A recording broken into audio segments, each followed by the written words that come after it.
Bonjour à tous, alors dans cette vidéo j'aimerais traiter avec vous de l'importance de s'affirmer en toute chose. Alors qu'est-ce que j'entends par là? Eh bien de ne plus laisser des personnes méchantes profiter de vous, vous traiter comme des moins que rien, des paillassons, des citoyens de seconde zone. Et beaucoup de gens aujourd'hui ont une très mauvaise image du christianisme et pensent qu'ils doivent systématiquement courber les chines, laisser les gens les maltraiter sans jamais réagir. Alors ça vient en fait de certaines paroles de Christ qui ont souvent été mal comprises et sorties de leur contexte. Notamment ces paroles où Jésus dit, eh bien si on te frappe sur la joue droite, tends l'autre joue. Si ton ennemi te traîne devant les tribunaux et réclame ta tunique, donne-lui ton manteau. On a aussi cette image de Jésus qui se laisse cracher dessus, que l'on conduit à l'abattoir, qui ne se défend pas face à ses accusateurs. Et en fait, il faut comprendre donc dans quel contexte ces paroles ont été données et à qui Jésus les dit. Lorsque Jésus dit « tends l'autre joue », il s'adresse à des Juifs qui étaient gouverné par la loi du talion, le œil pour œil, dent pour dent. Et Jésus critique cette tendance toute humaine de vouloir systématiquement rendre à l'homme la violence par la violence, de vouloir réclamer son dû. Du style, tu m'as fait du mal, donc je suis dans mon droit de te faire du mal. Donc Jésus s'adresse à cette tendance humaine. Ensuite, concrètement, d'un point de vue, on va dire, quotidien, ça ne veut pas dire pour autant qu'il faille le faire. Et bien souvent, dans notre vie, au contraire, on devra aussi s'affirmer. Ça sera d'ailleurs la meilleure manière d'aimer les gens. Vous savez, lorsqu'on laisse une personne faire le mal, on ne l'aime pas parce que précisément cette personne a peut-être besoin de grandir dans un domaine de sa vie. Et si vous la laissez vous faire du mal, vous ne permettez pas à cette personne de grandir. Si vous aimez vraiment vos ennemis, parfois la meilleure chose à faire sera d'aller la voir et de lui sommer de ne plus recommencer. Alors je dis pas non plus dans toutes les circonstances, ça peut arriver dans certaines situations où on sent que là on dit écoute Seigneur, je vais pas plaider ma cause, tu vas plaider ma cause, je vais pas me défendre, il n'y a qu'une seule personne qui doit agir, dans cette circonstance c'est toi. Je dis bien dans certaines situations, mais on peut aussi, selon certaines autres situations, au contraire nous défendre, aller voir cette personne. Chaque situation est différente. Vous savez, il n'y a pas une formule comme ça qu'on doit appliquer à toutes les situations. Chaque situation nécessite d'être traitée de manière très différente. Moi, ça m'est arrivé d'avoir des problèmes avec des gens et je sentais dans cette situation qu'il fallait pas que je me défende. Fallait que je laisse vraiment Dieu au contrôle et s'occuper et prendre en charge cette situation. Mais dans d'autres cas de figure, je savais dans mon fort intérieur que je devais aller voir cette personne et la reprendre personnellement. Donc c'est vrai qu'en tant que fils et fille de Dieu, on doit aimer les gens, on doit aimer nos ennemis, mais ça ne veut pas dire pour autant qu'on doit systématiquement aussi laisser les gens nous traîner dans la boue, abuser de nous verbalement. Non, notamment dans un contexte professionnel. Et au contraire, ça va. Il y a beaucoup de gens aujourd'hui même qui ont perdu une bonne estime personnelle et qui ont une image très négative d'eux-mêmes justement à cause de ces paroles.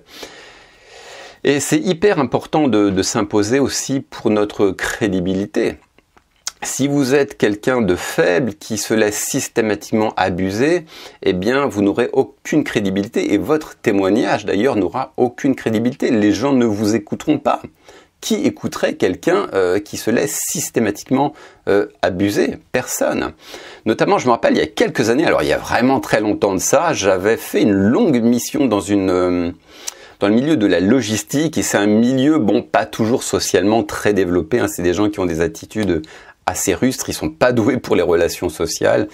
Et c'était principalement que des filles, elles étaient d'une méchanceté absolument hallucinante. Et devant leur méchanceté, moi, au contraire, je redoublais de gentillesse, j'étais plein de bonnes intentions, je réagissais toujours avec leur sourire, même devant leurs insultes. Et puis, en fin de compte, plus j'étais gentil avec elles, et plus elles devenaient méchantes. Et finalement, il y a une petite voix intérieure qui m'a dit « Olivier, ces filles ne te suivraient pas en tant que pasteur. Elles ont au contraire besoin d'une image, elles ont besoin plutôt de suivre un leader. Elles ont besoin de se référer à une image d'homme protecteur. Elles ont besoin d'être sécurisées. Et si tu leur envoies quelqu'un, l'image de quelqu'un qui subit la vie, ces filles ne te suivront jamais. Et partant de là, j'ai vraiment changé mon attitude et les filles ont commencé enfin à accorder du crédit d'une part à ma personne, mais aussi à ce que je pouvais leur dire. Voilà, donc mes amis, il ne faut pas forcément laisser les gens profiter de vous, vous traîner dans la boue, vous maltraiter. Parfois, eh bien, vous devrez aller les voir. Alors, je ne suis pas en train de dire non plus qu'il faut partir à la foire d'empoigne et leur balancer une droite. Vous voyez, je ne suis pas du tout en train de dire ça. Mais vous pouvez vraiment aller les voir seul à seul, avec beaucoup d'amour, beaucoup de sagesse, bien entendu, mais avec une pointe de... comment dire, avec une certaine autorité. Il y a quelque chose qui doit se dégager de vous, qui intime le respect, quelque chose qui indique que les gens ne peuvent pas vous parler n'importe comment et mal se comporter à votre égard. Vous voyez, je ne suis pas en train de dire non plus qu'il faut vous mettre en pétard, les insulter à votre tour, leur envoyer une droite, mais allez les voir avec amour, respect, mais... avec aussi, il y a quelque chose en vous qui doit indiquer que les gens ne peuvent pas non plus vous traiter n'importe comment. Je me rappelle, il y a très longtemps de ça aussi, lorsque je travaillais à la Poste, en fait, j'écrivais des enseignements que je diffusais sur le site enseigne-moi.com, qui s'appelle aujourd'hui EMC TV. Et j'avais fait une série sur le domaine professionnel, le fait de respecter les autorités, de respecter son boss, de faire le kilomètre supplémentaire, l'importance aussi sur des petites choses comme le fait d'arriver à l'heure au boulot. Et en fait, il s'avère que à la Poste où je bossais, il y avait un chrétien, je dis bien entre guillemets un chrétien. En fait, c'était un gars qui avait vraiment usé ses pantalons sur les bancs de l'église. Il a grandi dans une église pentecôtiste, mais c'était un bébé charnel, un gars qui était d'une méchanceté hallucinante. J'ai jamais vu ça, même parmi les non-croyants. Hein. Et un gars qui était d'une méchanceté, d'ailleurs. Personne ne pouvait le sentir, même encore récemment, je sais plus, il y a un gars un ancien de la Poste qui discutait avec moi, qui me disait au fait, qu'est-ce qui devient machin? Je sais pas du tout. Je lui disais, j'ai aucune nouvelle. Il me dit, oh là là, je peux pas le sentir, ce gars. Vraiment, personne ne pouvait le blairer, quoi. Et bref. Et donc, cet homme, un jour, est tombé sur mon enseignement que j'avais diffusé sur enseigne-moi.com. Et ce gars m'a critiqué auprès des responsables. Il m'a dit, ce gars, Olivier Moulin, il vous raconte n'importe quoi. Il arrive tout le temps en retard. Systématiquement, il arrive en retard. En fait, c'était complètement faux parce que ce qui se passait, c'est que je commençais à 14 h, mais dans un autre centre de tri de la Poste. Je devais aller chercher mon véhicule, mais il me fallait 20 minutes ensuite pour réintégrer mon lieu de travail définitif, là où lui-même se trouvait. Donc je commençais bien à 14 h, mais dans un autre centre de tri à la Poste, mais il fallait 20 minutes pour venir. Et ce gars, on avait conclu que j'arrivais avec 20 minutes de retard. Et c'était souvent comme ça, il y avait des critiques, des diffamations, et au bout d'un moment, j'en ai vraiment marre de ce type. Je suis allé le voir et je lui ai dit, écoute, tu m'as dit ci, ça, il faut vraiment que ça se termine. Et j'étais très dur très respectueux, mais j'étais ferme avec lui, très autoritaire. Et depuis, je n'ai plus eu de problème. Et je peux vous garantir qu'à l'époque, j'avais vraiment pas besoin de ça. Bref, vous voyez, nous sommes fils et filles de Dieu, mais en Dieu, il y a une forme de crainte. Notamment, je pense à un épisode où lorsque les femmes se sont rendues au tombeau de Jésus, après qu'il est ressuscité, il y a un ange qui est apparu, il y avait aussi des gardes romains, et en fait, devant cette apparition, cette apparition angélique, les gardes se sont mis à trembler au point ils sont presque tombés raides morts. Ils sont pas morts, mais ils sont tombés comme raides morts, c'est ce que nous dit la Bible. Et c'est là où on voit que un ange représente Dieu, il représente aussi la nature de Dieu. On peut voir que parmi les anges, il y a une forme d'intimidation. Dans les anges, quand tu vois un ange, c'est quelque chose qui peut susciter la peur. Peut-être pas chez les chrétiens, mais c'est là où on voit qu'il y a quelque chose qui peut être intimidant chez Dieu. Il y a quelque chose qui intime le respect. Or, Dieu vit en nous, tel Dieu est, tel nous devons être nous aussi. Donc, il y a quelque chose en nous qui doit intimer le respect. Les gens doivent nous respecter, pas avoir peur de nous, mais il y a quelque chose qui doit indiquer dans notre comportement, dans le ton de notre voix, qu'on ne peut pas les laisser non plus nous manquer de respect. Alors ce problème, c'est un problème qu'on rencontre aussi dans beaucoup de familles. Par exemple, il y a des enfants qui ont un appel de Dieu dans leur vie, mais souvent, par crainte de surmonter l'opposition familiale, souvent les enfants vont se plier aux injonctions de leurs parents. Moi, je sais que quand j'étais un jeune converti, assez rapidement, j'ai senti un appel de Dieu dans ma vie, notamment faire une école biblique, mais j'avais une opposition familiale, et par crainte de blesser mes parents, de les offenser, eh bien je les laissais me manipuler, quoi. Et finalement, ma vie a pris beaucoup de retard.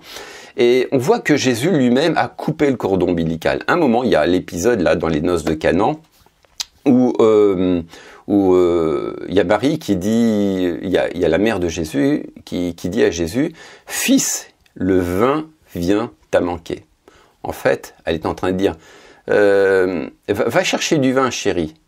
Et là, Jésus lui dit, « Femme, qu'y a-t-il entre toi et moi ?» Là, c'était plus la mère de Jésus, c'était la femme. Il a pris ses distances. On peut dire que Jésus a coupé le cordon ombilical. Jésus disait implicitement, « Marie, tu es ma mère, je te respecte comme la loi nous dit de respecter nos parents, mais je suis aussi le Fils de Dieu. » Et là, il a coupé le cordon au Fils. Il a coupé le cordon ombilical. Donc on ne doit pas non plus laisser les membres de notre propre famille nous intimider. Des fois, il va falloir s'affirmer.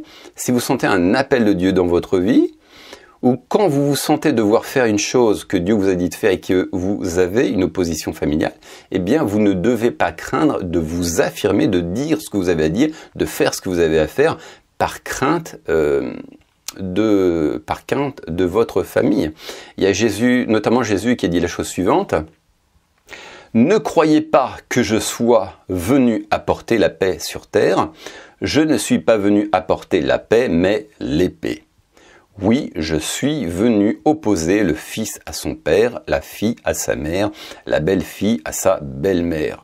On aura pour ennemis les membres de sa propre famille. » Alors Jésus n'est pas en train de dire là qu'on doit chercher la chicane systématiquement avec sa famille, mais il est en train de dire que parfois vous vous retrouverez dans des situations dans lesquelles vous devrez choisir entre soit les injonctions de votre famille, soit vous plier à la volonté de vos proches, soit faire la volonté de Dieu, quitte à ce que ça crée des dissensions entre vous deux. Mais il vaut mieux plaire à Dieu plutôt qu'aux hommes.